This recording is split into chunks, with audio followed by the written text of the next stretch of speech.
sa inyong lahat. Magbibigay tayo ng tip ngayon, July 26, 2024. Wala tayong karera nung nakaraang Miyerkules. So, Biyernes ngayon, ang tanging may bibigay ko lang na tip ngayon, itong race 6. Gagamitin natin ngayon sa pagbigay ng giya yung morning line. Morning line, naglalaman niya ng mga average nung huling 6 na takbo. Makikita nyo rin dito yung grupo RS 1115. Binibigyan ko yan na equivalent na numero, mas mataas, mas maganda, para kapag ginamit natin siya, halimbawa yung mga past runs niya, i-average natin yung class, yung rating, ma-average natin katulad ng nakikita ninyo dito.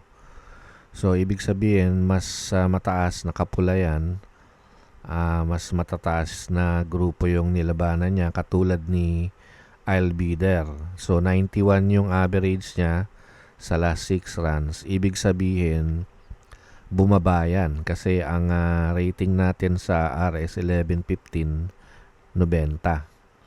So, mag-analyze na tayo. Naka-arrange yung morning line according to running style. So, ayan yung mga ina-expect nating mauna, yung tatlo na yan, kasi sila yung may mataas na speed. Makikita ninyo, si High Honors, malamang yan ang mauna. So, mamimili tayo ngayon ng pang-primera natin. Ang nakatip sa morning line, yung pang-primera niya, yung nakapula, panigundo yung naka-blue, pangatlo yung yellow. Pero dito, mag-a-analyze tayo ng sarili natin. Kaya, mas maganda yung mga gumagamit ng morning line, makita nyo kung paano ako nag-a-analyze gamit yung programa na ito. So, dito, mamimili tayo ng isa, kung sinong mananaig.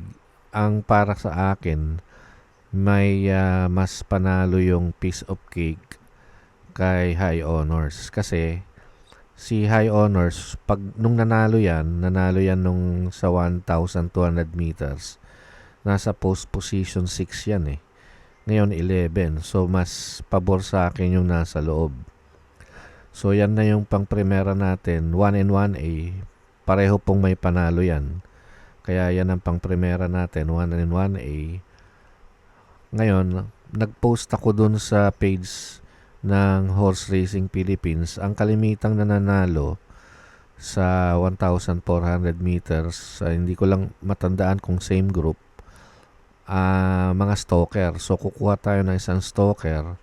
Ito si Great Angie, kakapanalo lang yan. Tsaka makikita nyo rin yung rating niya. Hindi naman kalayuan dun sa rating ni Piece of Cake. Yung rating, base yan sa computer average din, na may mga criteria na hindi ko pwede sabihin kung ano yung mga criteria na yun. Basta sinulat ko yung program na yan para bigyan niya ng rating yung bawat kabayo.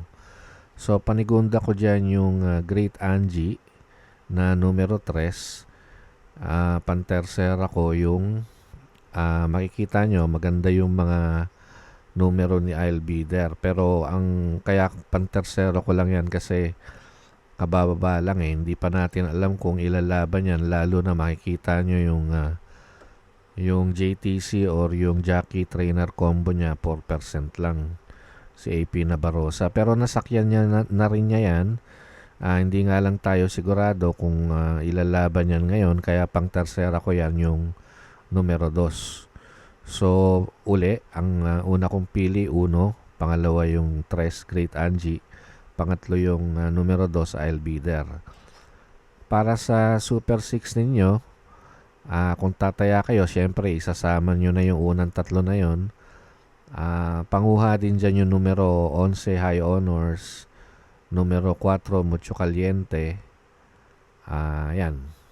Yan yung mga pwede nyong isama sa Super 6. Kasi tatlo na yung kinuha ko. So, isa pa pala, no? Pwede nyong isama isa pa. Cool Ma'am. Nakalimutan ko si Cool Ma'am. Yun. So, pang Super 6, isama nyo yung 11, High Honors, 4, Mucho Caliente, at saka Cool Ma'am, bukod sa unang tatlong nabanggit ko. Good luck po.